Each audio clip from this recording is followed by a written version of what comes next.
Bonjour, eh bien, je vous souhaite le meilleur pour l'année 2025 et aussi pour cette année de jubilé. Et le Rome a placé cette année sous le signe de l'espérance. Eh bien, notre espérance, c'est que durant notre vie, dans sa providence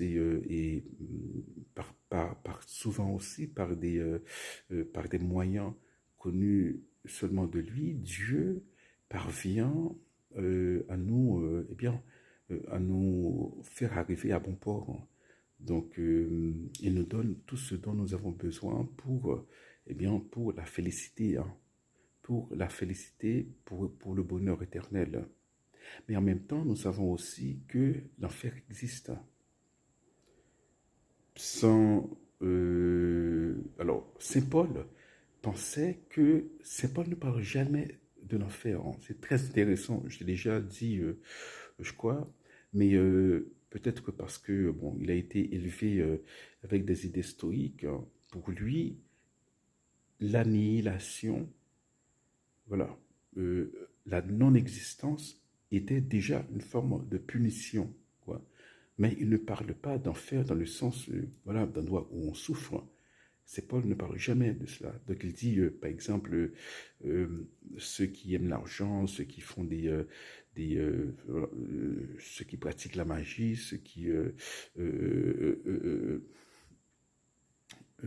font le contraire de ce que Dieu commande, eh bien, ils ne, ils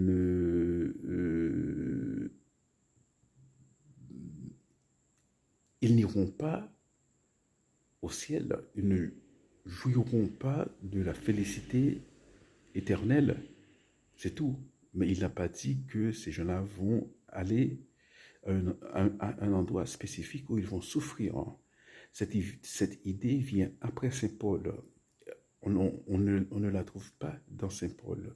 Bon, donc nous sommes des catholiques, nous savons que l'enfer existe, hein, donc c'est un dogme. C'est pas tout comme nous savons que le paradis existe. Et alors, je parle de l'enfer, hein. C'est pas parce que bon, voilà, je veux parler de l'enfer, c'est parce que je vois, euh, il me semble, hein, que les gens pensent qu'il suffit d'être quelqu'un de bien et on ira au paradis. Non, c'est pas ça. Lorsqu'on lit la Bible, c'est pas ça. Lorsqu'on regarde la vie des saints, c'est pas ça. Aller au paradis, ça coûte.